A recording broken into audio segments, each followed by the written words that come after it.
Como siempre, vamos a empezar con un casito para tener claro el tema, ¿verdad? Entonces, en este caso es un paciente que fue atendido en el Hospital 2 de Mayo en el 2022. Vamos a ver en qué consiste. Es un varón de 46 años que, bueno, su queja principal son estos nódulos cutáneos de un año de evolución. Entonces, el paciente presenta estas erupciones, tanto en cabeza, tronco y extremidades, las cuales no son pruriginosas y no había mejorado tras un tratamiento sintomático que había recibido previamente. Además refiere sensación de asa térmica, náuseas, mareos y cefalea. Eh, ¿Qué le gustaría preguntar al paciente? Entonces, eh, bueno, como ustedes ya saben, tienen que ingresar a este link o eh, con su celular pueden ingresar con este código.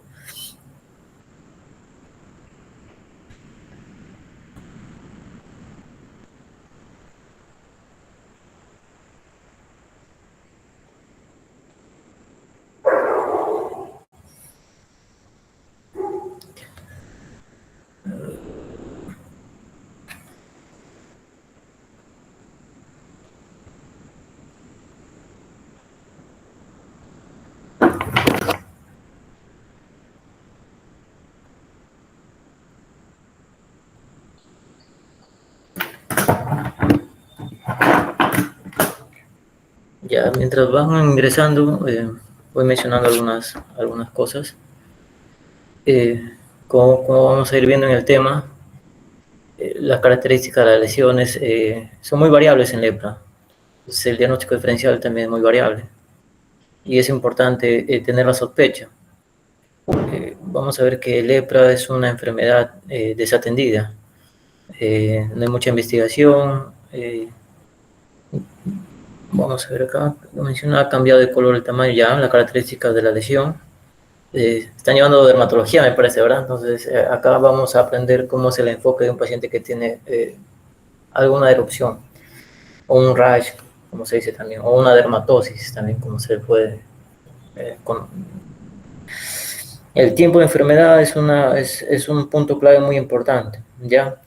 Es importante que ustedes aprendan a identificar, es importante que ustedes aprendan a identificar los problemas principales y a partir de ahí limiten el problema, como a través de puntos claves. Uno de los puntos claves es el tiempo de enfermedad. Ya, el tiempo de enfermedad nos va a limitar bastante nuestro diagnóstico diferencial. Los antecedentes, ¿verdad? Buscar un factor desencadenante también es importante, antecedentes laborales, las exposiciones, ¿verdad? El tiempo, los antecedentes, muy bien. La característica de la lesión, si ha drenado, si contiene algún material, ¿verdad? Si contiene algún material. Ya, muy bien. ¿Qué más?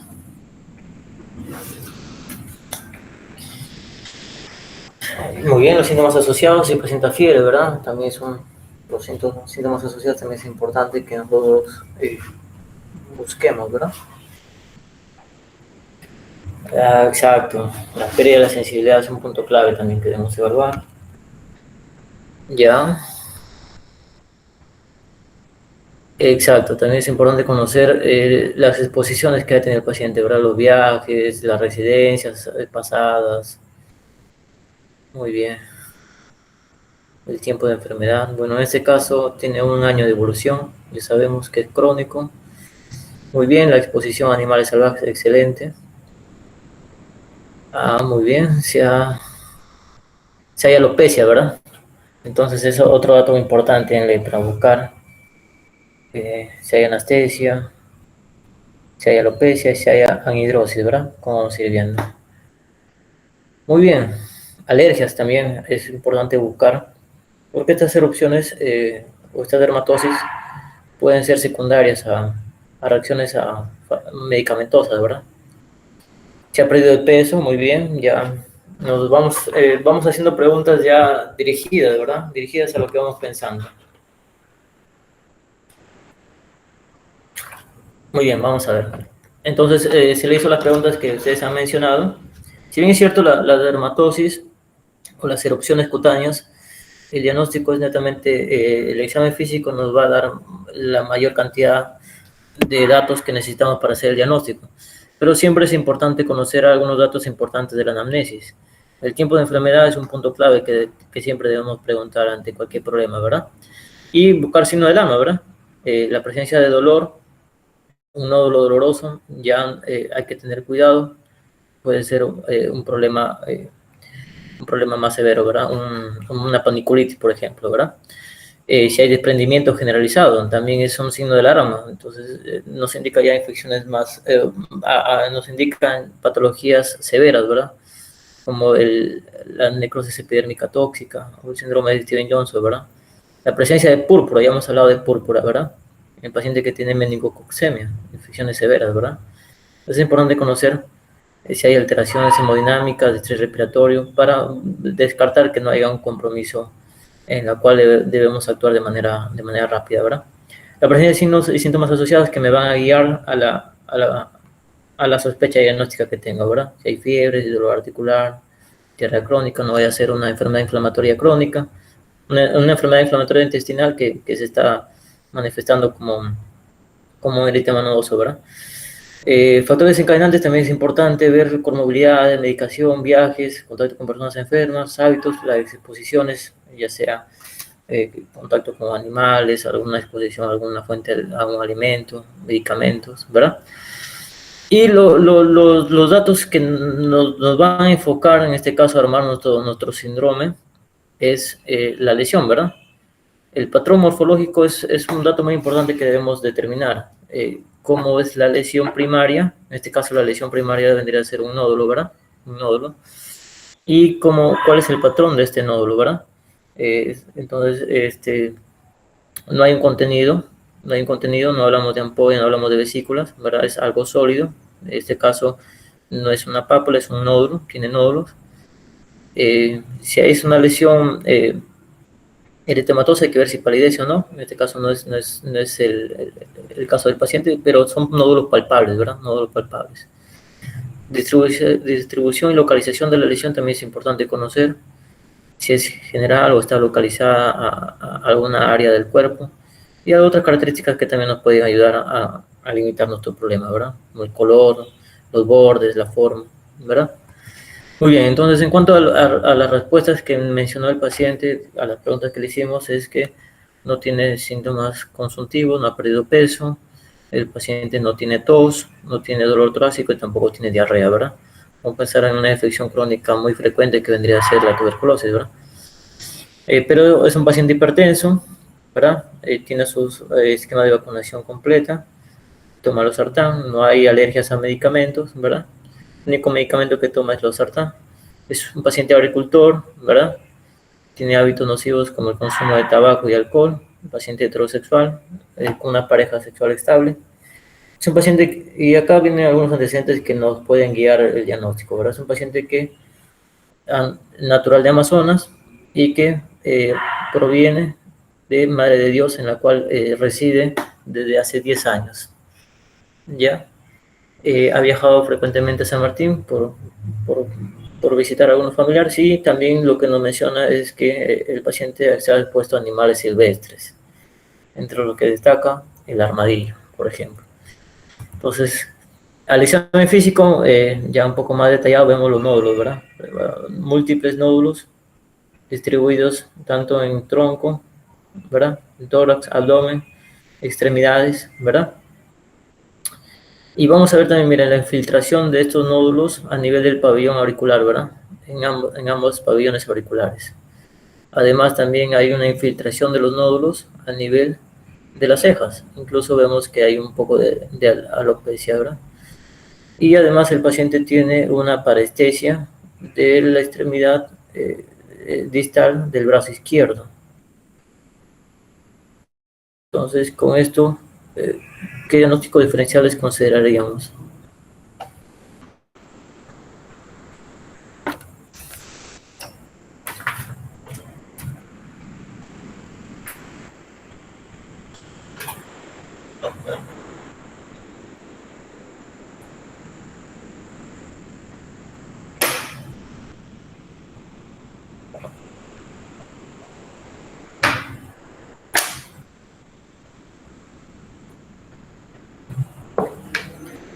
Leishmaniasis difusa, claro, también entraría dentro del diagnóstico diferencial, ¿verdad?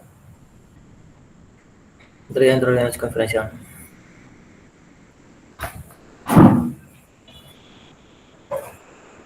Pero el compromiso de la parestesia que tiene ya un poco lo aleja, ¿verdad? Sarcoidosis también, una enfermedad rara, pero también puede presentarse con nódulos. Muy bien. Psoriasis, recuerda que las psoriasis son placas eritematosas, ¿ya? Tienen descamación, dentro del patrón placas escamativas, ¿ya? Tienen su descamación, ¿ya?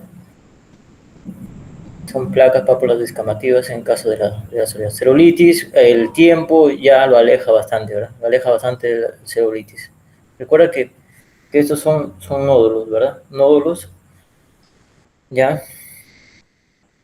El linfoma cutáneo es un buen diagnóstico, también que debemos considerar. También se presenta como nódulos subcutáneos en un paciente que tiene HTLV, ¿verdad? Un eczema crónico también. Lipomas, un poco frecuente, ¿verdad? Múltiples lesiones, el compromiso en pabellón auricular,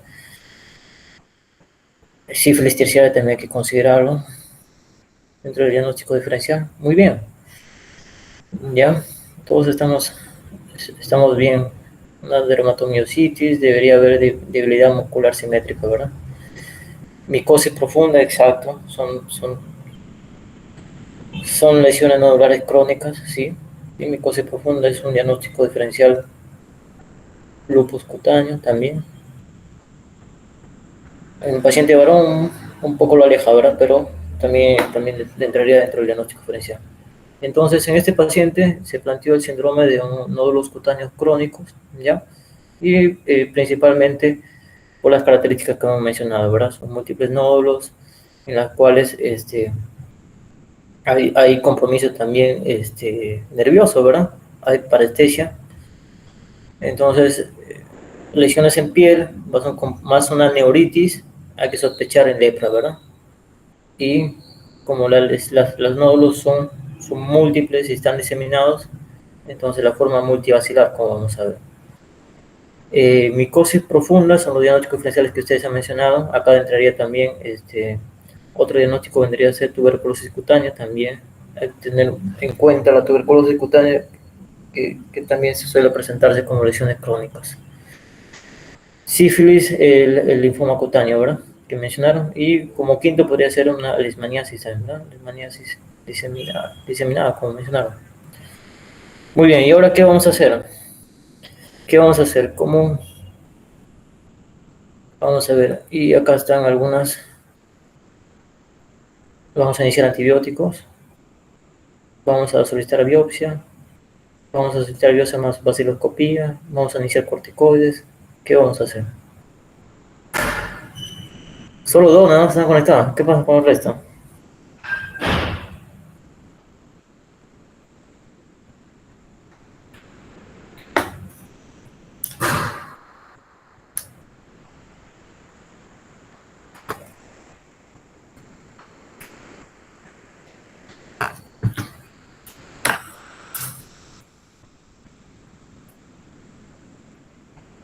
¿Qué hacemos? Iniciamos tratamiento con los datos que tenemos o esperamos la biopsia. Solo necesitamos biopsia o también necesitamos vaciloscopía. Ya, vamos a ver. Bueno, la mayoría ha respondido, ¿verdad? Solicitar biopsia y vaciloscopía. Recuerda que tenemos múltiples diagnósticos diferenciales, ¿verdad? Si bien es cierto, el diagnóstico más compatible es lepra, la forma multivacilar, pero necesitamos confirmar el diagnóstico, ¿verdad? Para poder iniciar tratamiento. Recuerda que el tratamiento es prolongado, ¿verdad? Son, para la forma multivacilar, mínimo 1 año. Entonces, tenemos que hacer los estudios y también me va a ayudar para hacer el seguimiento, ¿verdad? Para tener un basal y hacer un seguimiento. Entonces, es importante primero solicitar los estudios, ya sea la biopsia y la vaciloscopía, y después una vez confirmado el diagnóstico, iniciar tratamiento. Muy bien, entonces a este paciente se le pidió los exámenes, ¿verdad? Se le pidió la biopsia y la vaciloscopía. En la biopsia tanto de los nódulos y las placas que presentó, se evidenció infiltrado de histocitos espumosos y una tinción modificada de Cien-Nielsen. Se evidenció múltiples bacilos agregados, como vemos en la imagen. Estos bacilos ácido alcohol resistentes. La característica de la lepra es que se van a presentar de manera agrupada, agregada, formando un conglomerado. Eso se le llama también como un globi. Pues es algo que no vamos a ver en lepra, ¿verdad? En lepra generalmente los bacilos están dispersos, pero en tuberculosis los bacilos están dispersos, pero en lepra los bacilos tienden a agruparse cuando hay una carga bacilar alta, ¿ya? Entonces la vaciloscopía, a diferencia de tuberculosis, se hace en la muestra de una linfa, y la linfa se obtiene del pabellón auricular, se obtiene de las rodillas y se obtiene de los codos, como se ve acá, oído, tanto pabellón de la oreja, de los codos y las rodillas, ¿verdad? Y vemos que en todos, en la gran mayoría tenemos una cruz, ¿verdad? Una cruz, el índice basilar de una cruz. Y el índice morfológico, o sea, quiere decir el porcentaje de viabilidad. Entonces, de lo que han sido observados en el oído, en la oreja derecha, vamos a ver que el 66% son viables, 71% viables, 73, 77% viables, 83% viables. O sea, aparte de que hay presencia de bacilos, la mayoría son bacilos vivos, se podría decir, ¿verdad? Con todo esto, ¿cuál vendría a ser mi diagnóstico actual? Lo vamos a ver. Es una lepra, ya estamos seguros que es lepra, ¿verdad? Pero ¿qué tipo de lepra? ¿Lepromatosa, tuberculoide, borderline o es una lesión indeterminada? Entonces, acá ya vamos a ver los que han repasado el tema. Los que han repasado el tema, ¿verdad?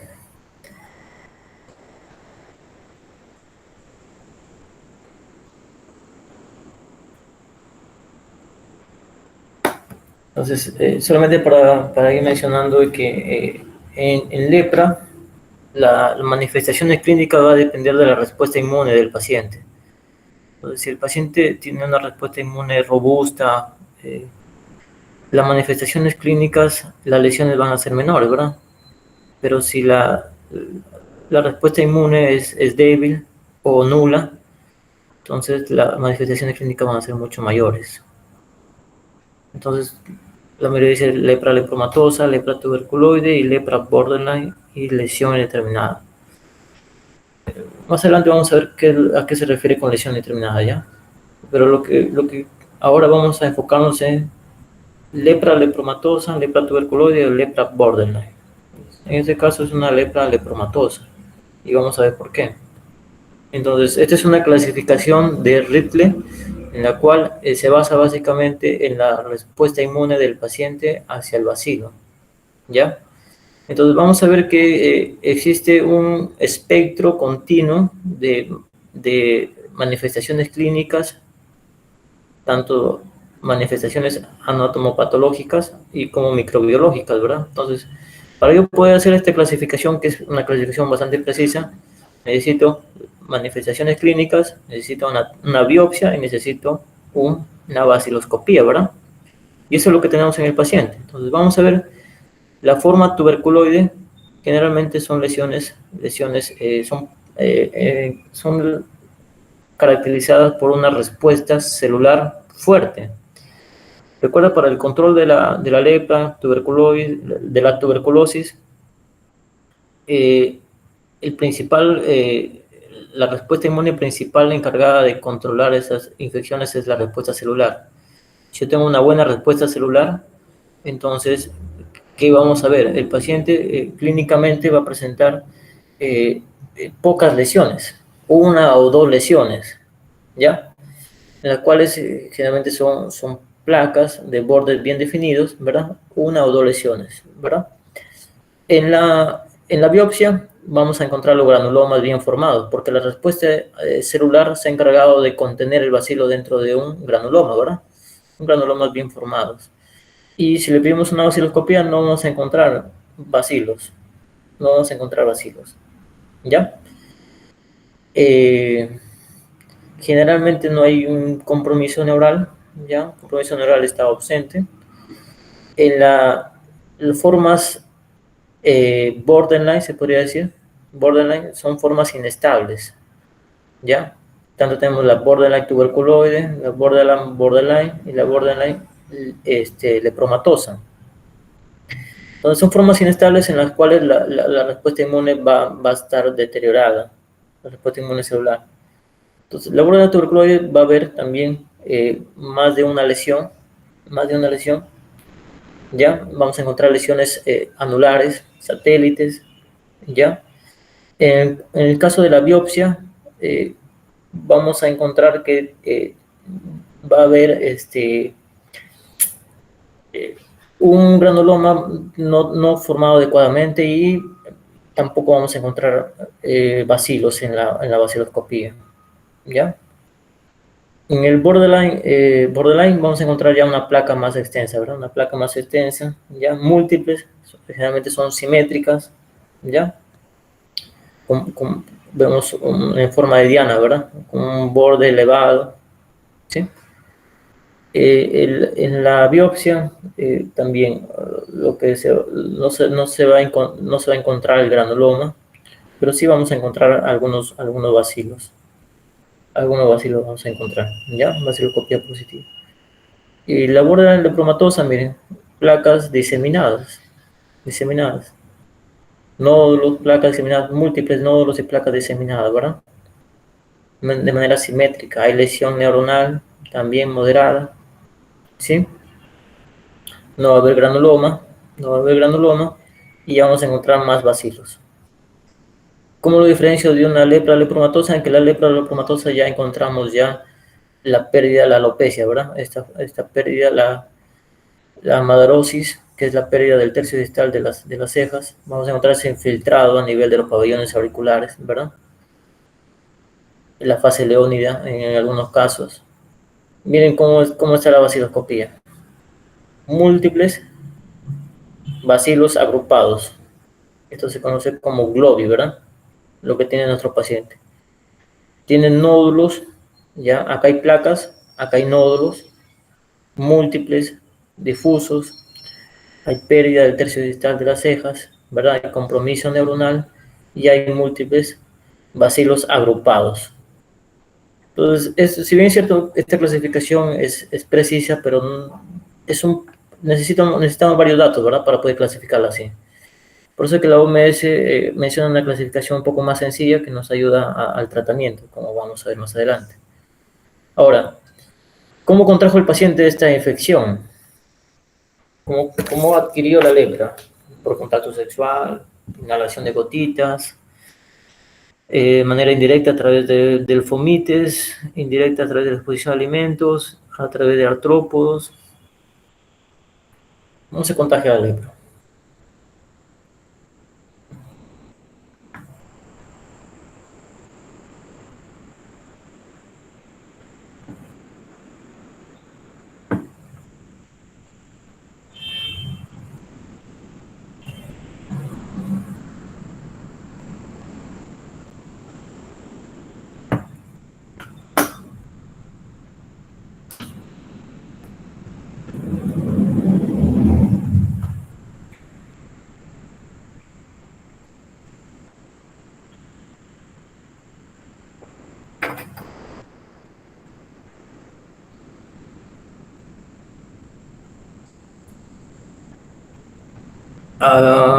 Ya, vamos a ver. Entonces, no es una infección de transmisión sexual, ya. Tampoco se transmite por contacto con alguna prenda, algún objeto de la fuente, ya. Tampoco por picadores zancudos, como las enfermedades metaxénicas, pero sí es similar a la tuberculosis, ¿verdad? Inhalación de gotitas. Entonces, en esta imagen podemos ver más o menos cómo es la transmisión de la lepra. Entonces, recordar que el periodo de incubación es largo, ¿verdad? De 3 a 5 años. Y la mayoría de las personas que están expuestas a Mycobacterium leprae no van a presentar la enfermedad porque presenta una inmunidad o una resistencia natural intrínseca de un 90-95%. O sea, solamente el 5 al 10% de las personas que están expuestas a la Mycobacteria leprae van a tener la enfermedad.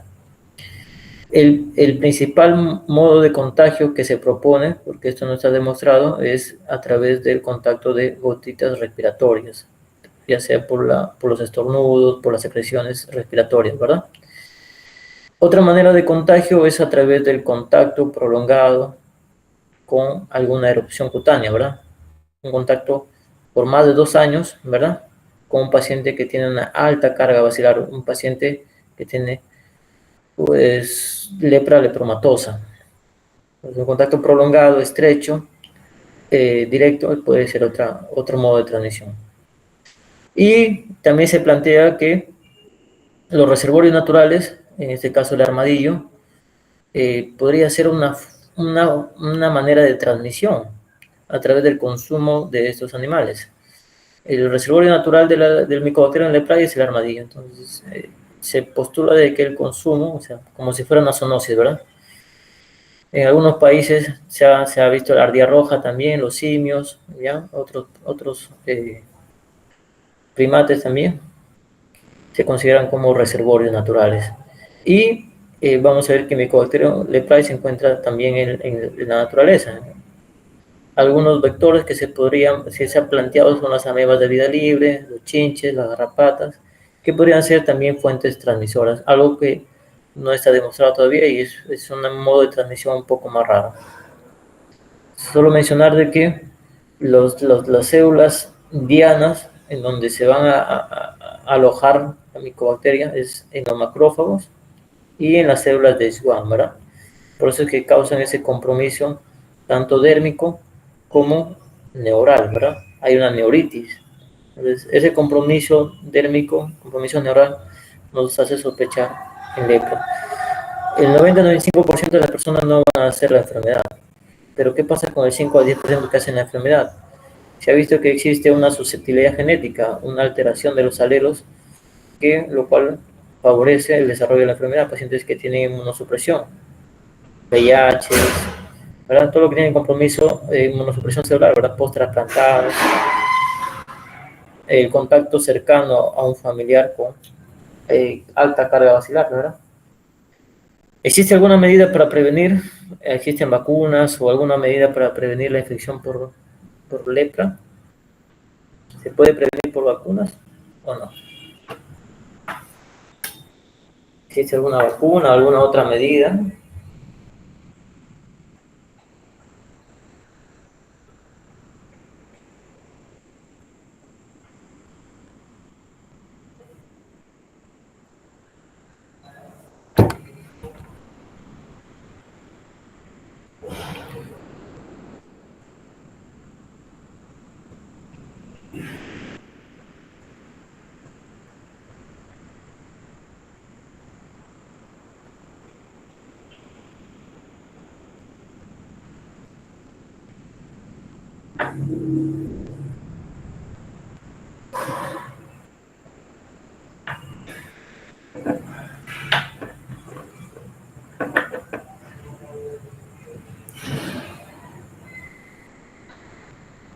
A ver, vamos a ver. Bueno, existen medidas para prevenir. Bueno, vamos a ver que existen algunas medidas que podemos tomar. Ahí tenemos a los ganadores. Bueno, lo importante para controlar la infección es el diagnóstico temprano, ¿verdad? Y oportuno. Y el estudio de los contactos, los familiares cercanos, ¿verdad? Que han convivido con el paciente por más de 2 años. Y a ellos, en este caso nuestro paciente, que es la forma lepromatosa, una alta carga bacilar, deberíamos darle profilaxis a los contactos familiares, ¿verdad? Con rifampicina dosis única. Se ha visto que hay un efecto protector de más del 50%. La vacuna que nosotros damos al nacimiento, que es la BCG, para proteger la forma severa de la tuberculosis, también generan una protección parcial para Mycobacterium leprae, pero solamente un 50%, ¿verdad? Pero se ha visto que disminuye las formas multivacilares. Entonces, sí existe de cierta manera una medida de prevención. En lepra siempre hay un estigma, ¿verdad? Hay una discriminación por estos pacientes. Entonces, son pacientes que acuden de manera tardía. Muchas veces desconocemos la enfermedad porque no es frecuente, ¿verdad? Entonces, pasa desapercibido. Todos estos pacientes son tratados con múltiples esquemas de antibióticos, corticoides, porque de repente no tenemos claro cuándo sospechar los casos, ¿verdad? Entonces, ¿qué pasó con este paciente? El paciente inició tratamiento, ¿verdad? Se dio tratamiento para la lepra lepromatosa con rifampicina, clofazimina y daptomicina. Además, se le agregó corticoides, ¿por qué? Porque el paciente presentó una reacción tipo 1 y tipo 2, como vamos a ver más adelante. Las lesiones que tenía los nódulos se exacerbaron, ¿verdad? Hubo mayor compromiso, por lo tanto, inició corticoides de manera prolongada. Ya sabemos también algunos efectos adversos de los corticoides, ¿verdad? El paciente hizo un Cushing exógeno. Debido a una alta carga vacilar que presentó al inicio, se le prolongó el tratamiento por 2 años, desde 2022 hasta 2024. Y al final del tratamiento vemos que ya no se evidencia ni bacilos, ni en los pabellones auriculares, ni en los codos, ni en las rodillas, ¿verdad? Pero en el 2025, recientemente se le hizo una nueva biopsia y se evidenció baciloscopía positiva, miren. Positivo, pero solamente 31% de viabilidad. 21% de viabilidad. Entonces, estos pacientes que reciben tratamiento necesitan un control anual, porque pueden haber bacilos que puedan persistir, ¿verdad? Puedan persistir hasta 5 años. Entonces hay que ver la viabilidad, la morfología de estos bacilos, porque la mayoría pueden ser bacilos muertos, ¿verdad? Bacilos muertos.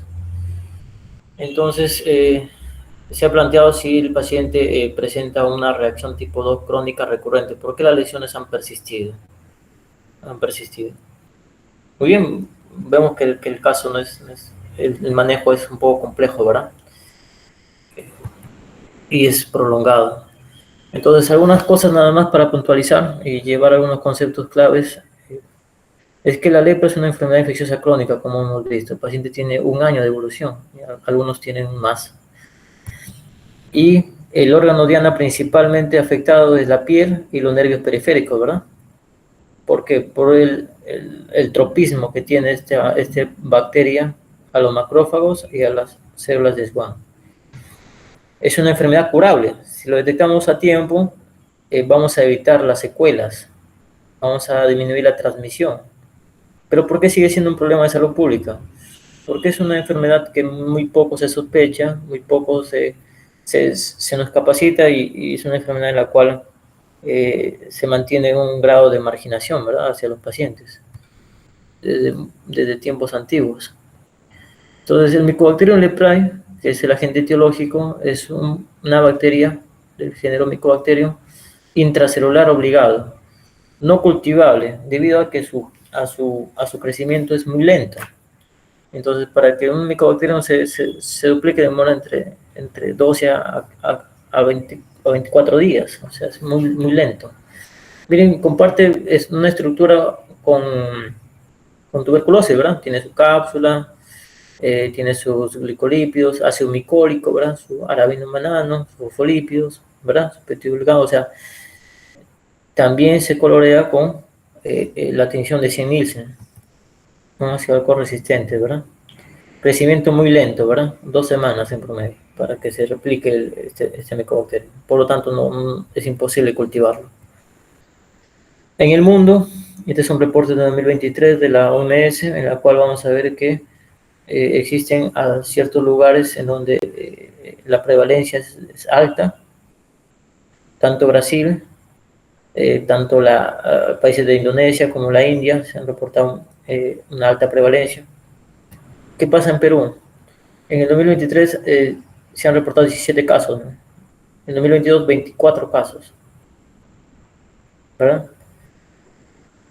Las formas multivacilares, la tasa de curación es baja, ¿no? 20%, 22%. ¿verdad?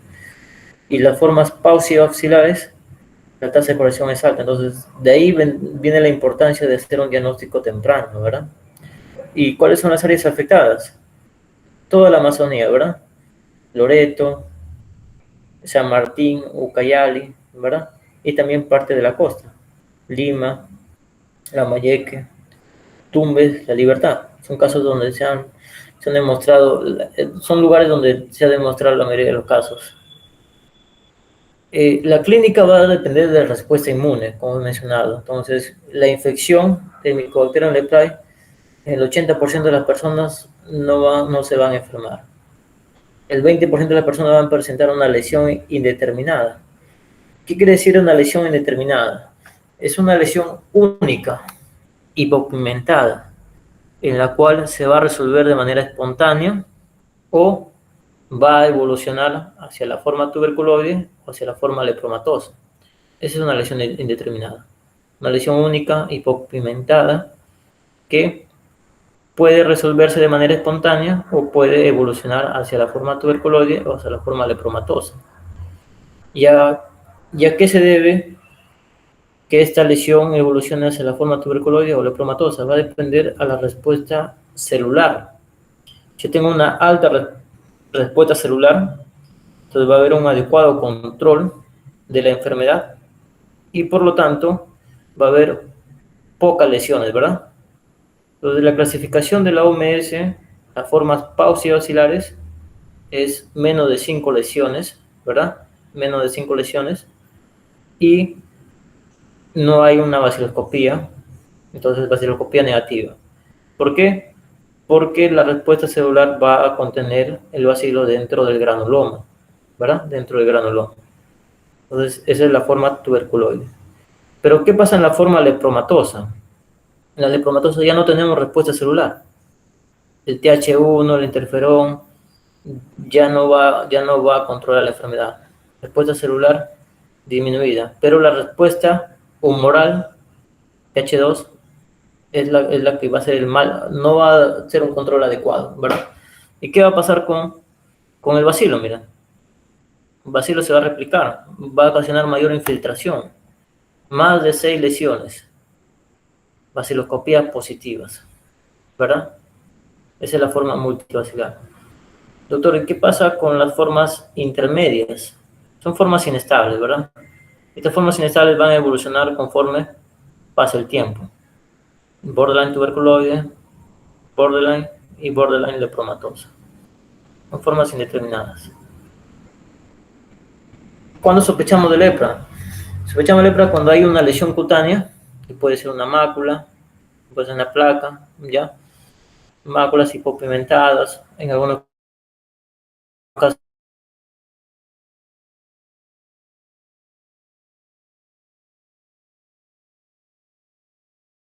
Pero estas lesiones, todas estas lesiones, la característica es pérdida de sensibilidad, pérdida de sudoración y pérdida de cabello, ¿verdad? Alopecia.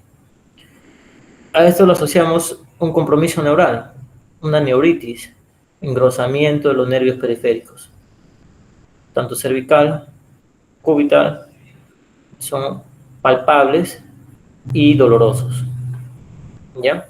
Entonces ahí sospechamos el lepra. Pero si yo tengo una lesión única, hipopigmentada, vendría a ser una lesión indeterminada, ¿verdad?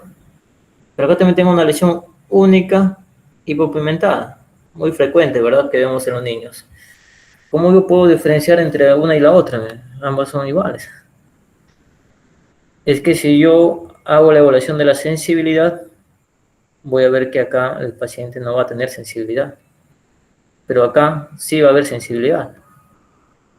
Uno es la lesión indeterminada de la lepra, las formas iniciales en las cuales se pueden resolver de manera espontánea en lepra, y otra es una reacción inmunológica como la pityriasis alba. Acá nuevamente, miren, una placa con un borde limitado. Fíjate, también tenemos una placa con un borde limitado. ¿Cómo lo podemos diferenciar? Nuevamente, acá en esta región no hay sensibilidad, no hay sudoración. Entonces es muy importante valorar la sensibilidad, ¿verdad?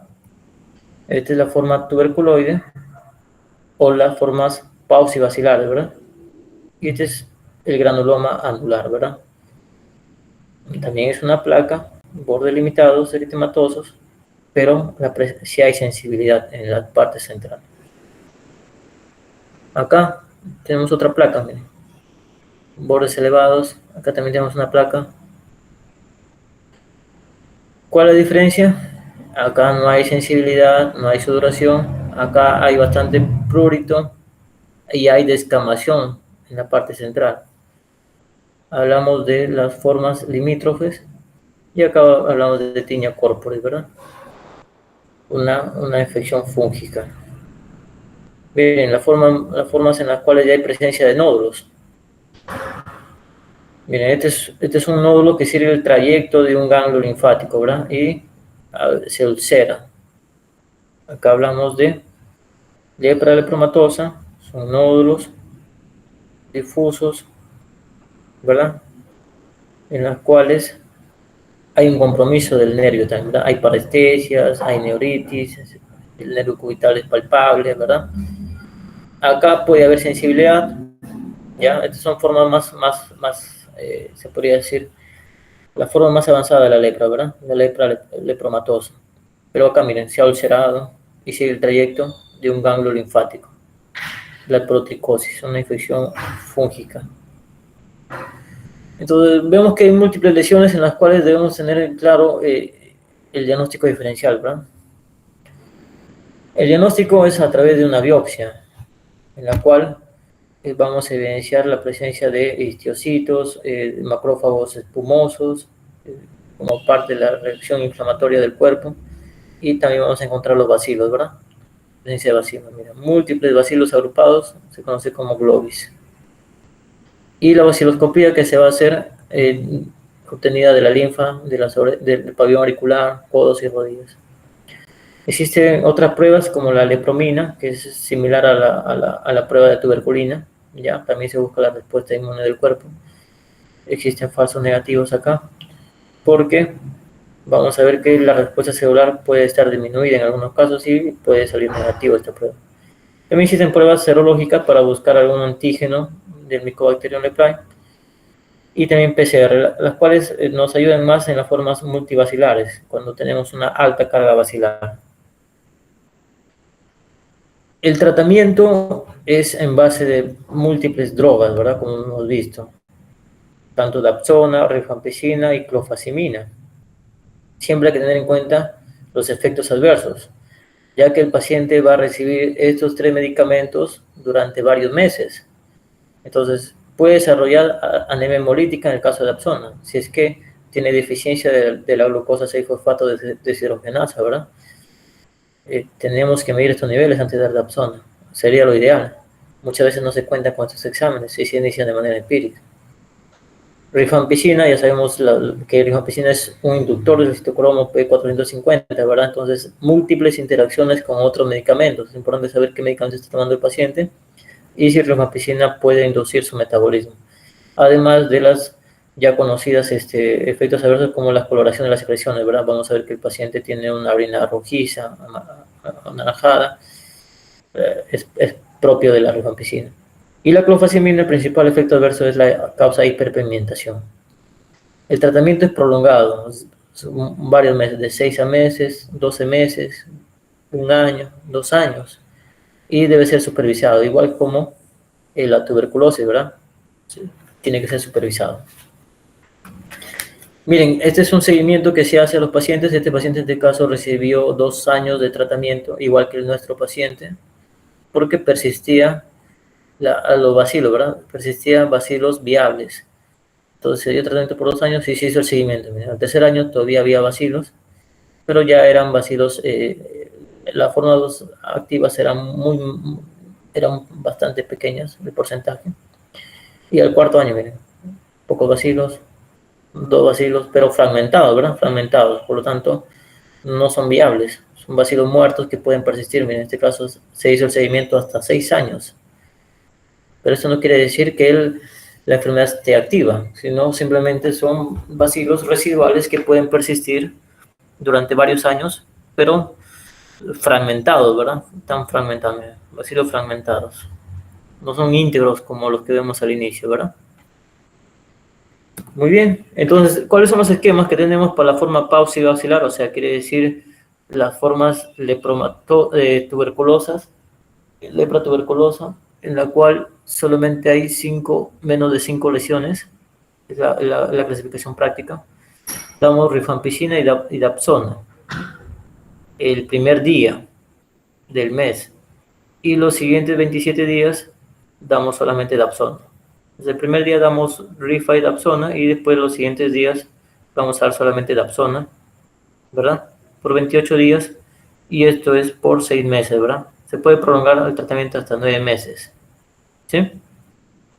Y las multivacilares, en las cuales ya hay más de 5 lesiones, o sea, a partir de 6 lesiones para adelante, se le trata como multivacilar.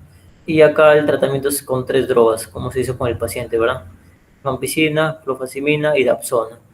Recuerda que rifampicina es el tratamiento una tableta al mes. Tenemos rifampicina, clofazimina y dapsona. En el caso de los niños, vamos a ver que la clofazimina es interdiaria, un día sí, un día no, un día sí, un día no. Entonces, son blisters que ya vienen con una indicación clara para que el paciente pueda cumplir, pero siempre se hace la supervisión del mismo. Y el tratamiento son 12 meses, en el caso de nuestro paciente se prolongó hasta 2 años, ¿verdad? Entonces, durante el tratamiento el paciente puede presentar algunas reacciones que debemos ir supervisando. Entonces, esta es la reacción tipo 1, en la cual se debe por un aumento de la inmunidad celular. Entonces, ¿cuándo son frecuentes estas reacciones? Son frecuentes en las formas indeterminadas, en las borderlines, ¿verdad? Entonces, vemos acá algunas placas que el paciente inició tratamiento y vemos que se han exacerbado, ¿verdad? Lesiones existentes se han exacerbado, como si hubiese empeorado el paciente, como si hubiese empeorado. Entonces, esto, hay mayor eritema, mayor induración, engrosamiento de algunas lesiones existentes. Entonces hay un empeoramiento, ¿verdad? Aparentemente. El tratamiento el paciente debe continuar con su tratamiento anti-Mycobacterium, y en los casos severos se puede agregar corticoides. Ya, esta es una reacción que también presentó nuestro paciente. Esta reacción es muy frecuente en las formas indeterminadas, en las formas multivacilares, ya, en la cual el paciente tiene lesiones que empeoran con el tratamiento. Tenemos una reacción tipo 2, un eritema nodoso. Esto es más por una respuesta humoral. Entonces hay complejos anticuerpos antígenos. Entonces acá hay presencia de nódulos dolorosos, ¿verdad? Nuestro paciente tenía una reacción tipo 2 antes del tratamiento. Probablemente ha recibido tratamiento en algún lugar. Entonces ya tenía nódulos dolorosos, ¿verdad? Realmente lepra no presenta dolor, ¿verdad? Hay analgesia, pero el paciente tenía dolor y era eritematoso también en algunos casos. Entonces hay inflamación subcutánea, hay síntomas sistémicos, el paciente puede presentar fiebre, escalofríos. En el caso de nuestro paciente presentaba sensación de alza térmica, ¿verdad? Entonces tenía una reacción tipo 2, también se conoce como el eritema nodoso de la lepra, ¿ya? Entonces, acá, a diferencia de la reacción tipo 1, es que acá van a aparecer nuevas lesiones. Aparecen nuevas lesiones, son nódulos subcutáneos dolorosos, y a veces está acompañado de síntomas sistémicos. El tratamiento son talidomida. Tener mucho cuidado con la gestante, ¿verdad? Porque las malformaciones que presenta, ¿verdad? 5-media. Los corticoides, como en el caso de nuestro paciente, metotrexato para evitar el uso de corticoides. Y la reacción más severa que se presenta durante el tratamiento es la reacción de Lucio, en la cual hay una vasculitis necrotizante. Este paciente inició tratamiento y vamos a ver que el transcurso de los días el paciente comenzó a presentar lesiones purpúricas, ¿verdad? Difusas, algunas que han confluido, y vamos a ver que esto se debe a la presencia de la infiltración tanto del bacilo como el macrófago hacia los vasos sanguíneos. Entonces, lo que va a ocasionar son infartos cutáneos, necrosis. El paciente se comporta como una púrpura fulminante, ¿verdad? Similar a lo que pasó con nuestro paciente de meningococo, ¿verdad? Entonces, una púrpura fulminante que se comporta como una sepsis, que el paciente necesita soporte intensivo, corticoides altas dosis, y en esta reacción debemos suspender el tratamiento. Son reacciones severas, son vasculitis necrotizantes. Si el paciente no hacemos un diagnóstico temprano, el tratamiento es tardío, entonces el paciente va a presentar secuelas. Mire. Hay afectación del nervio facial, lagoftalmo, dificultad para cerrar los párpados. Mire. Afectación del nervio cubital, mano en garra. Mire. Afectación del nervio peroneo, pie caída. ¿Verdad? Son secuelas que el paciente puede presentar por las formas crónicas, compromiso crónico, en la cual el diagnóstico se hizo de manera tardía, ¿verdad? Hay grados para valorar las secuelas. El grado 0 es cuando no hay secuelas, grado 1 cuando hay pérdida de la sensibilidad, y el grado 2, como vemos acá, ya alteración de los nervios, ¿verdad? Hay neuropatías periféricas. ¿Cuáles son los puntos más importantes que debemos tener en cuenta? Es que la transmisión principal de la lepra es a través de la gotita respiratoria, ¿verdad? El contacto directo y prolongado también es otra de las posibles fuentes de transmisión, y el consumo de animales silvestres, ¿verdad? Armadillos. Importante tener en cuenta que lepra, principal órgano diana es la piel, ¿verdad? La cual va a haber lesiones desde máculas, pápulas, nódulos, placas, que la característica principal es que no son dolorosas, no hay sudoración y hay pérdida de cabello. Y también hay un compromiso neural. Hay hipoastesias, hay nervios periféricos agrandados y sensibles que debemos evaluarlo. El tratamiento con dapsona, rifampicina y clofazimina para la fase formas multivacilares, ¿verdad? Y dapsona, rifampicina para las formas pausivacilares. Recordar que las formas pausivacilares, que son las que tienen 5 lesiones a menos, el tratamiento es por 6 meses. Y las formas multivacilares, las cuales tenemos un BK positivo o hay más de 5 lesiones, el tratamiento es por 1 año. Importante reconocer las reacciones durante el tratamiento. Tipo 1, por una respuesta celular, en la cual hay una exacerbación de las lesiones. El tipo 2, una respuesta humoral, en la cual hay presencia de nuevas lesiones, que son nódulos dolorosos. Y la reacción más severa, que vendría a ser la reacción de Lucio, ¿verdad? En la cual hay una vasculitis necrotizante. Bueno, eso sería todo. ¿Alguna pregunta?